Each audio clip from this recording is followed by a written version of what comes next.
Se a gente tentasse colocar 2020 numa linha do tempo, essa linha ela nunca seria reta, ela seria uma confusão, um novelo ou algo completamente anacrônico que a gente teria muita dificuldade de falar sobre isso de uma forma clara. E eu vou tentar esclarecer exatamente meus pensamentos no vídeo de hoje.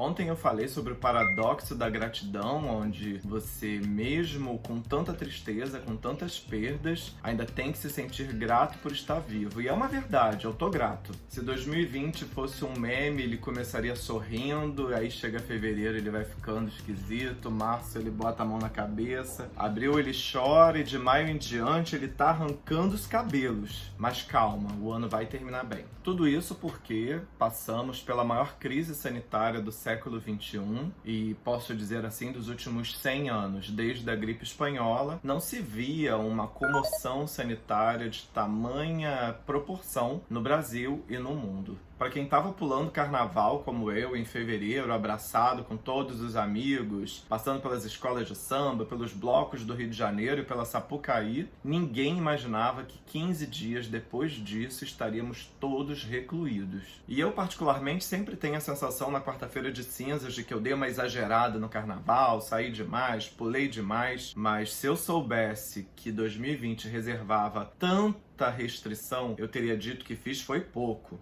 Mas fato que, para além das piadas e anedotas e memes que 2020 trouxe, a pandemia, ela deixou muito clara que nós não estamos no mesmo barco, que nós não caminhamos na mesma estrada e que se o coronavírus é uma chuva, o guarda-chuva de cada um tem tamanhos muito variados. E que se o coronavírus é uma chuva, o guarda-chuva de cada um é bem diferente, uns de material mais resistente, outros de material mais frágil, uns com um tamanho bem grande, outros bem curtinho e, por que não dizer, outros sem guarda-chuva algum. A pandemia, ela escrachou um problema que é crônico no Brasil, chamado desigualdade social. E isso no Brasil vem desde a sua descoberta, onde o povo negro foi escravizado e trazido em condições subhumanas para o Brasil para servir o povo europeu que tinha acabado de chegar. E isso no Brasil vem desde a sua concepção, onde o povo preto africano foi escravizado e trazido em navios em condições subhumanas para trabalhar e servir a coroa portuguesa que tinha acabado de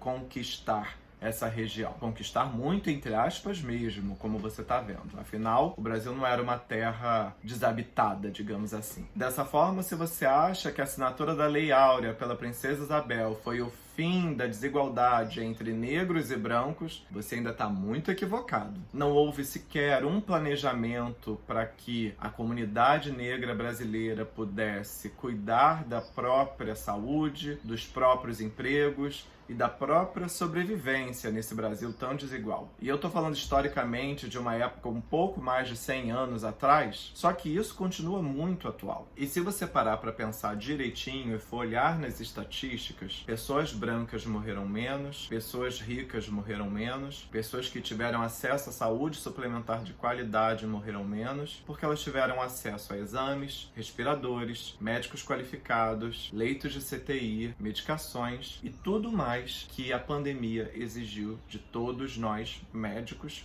e pacientes. 2020 levou os profissionais de saúde à exaustão. E aqui eu aproveito para deixar todo o meu carinho, afeto e solidariedade para todos os profissionais de saúde que morreram em 2020 por conta da Covid-19. Quando a gente reflete sobre esse problema sanitário e todas as desigualdades de acesso entre ricos e pobres, a pandemia ela passa a ser um marco da intensidade da desigualdade social no Brasil e nos países em desenvolvimento. Mas como eu não estou aqui também só para falar das coisas tristes e deixar você mais triste nesse finalzinho de 2020, eu te lembro que a pandemia também trouxe uma chuva de afeto, solidariedade e principalmente vindo do terceiro setor, através das ONGs, das doações, dos trabalhos voluntários e Eles não precisaram ser presenciais, muita gente ofereceu atendimento online, muita gente ofereceu acesso à cultura, muita gente promoveu acesso a mecanismos de saúde mental, sejam eles através de encontros, debates e grupos virtuais. E dessa forma a rede de afeto pôde ser mais potente. É claro que não foi nem perto do suficiente para ser transformador na vida da maior parte da população brasileira, mas ainda assim foi o suficiente para a gente acreditar que o brasileiro, ele tem jeito sim. E para terminar esse vídeo sobre pandemia, retrospectiva e principalmente desigualdade social, eu termino com uma frase da maravilhosa escritora negra brasileira Conceição Evaristo. E o silêncio escapou ferindo a ordenança, e hoje o inverso da mudez é a nudez do nosso gritante verso que quer ser livre. Há tanta necessidade de ações afirmativas, há tanta necessidade de novas leis que protejam a maior parte do povo brasileiro que é vulnerável, que 2020 pode ser marcado como um grande sinal para as novas políticas públicas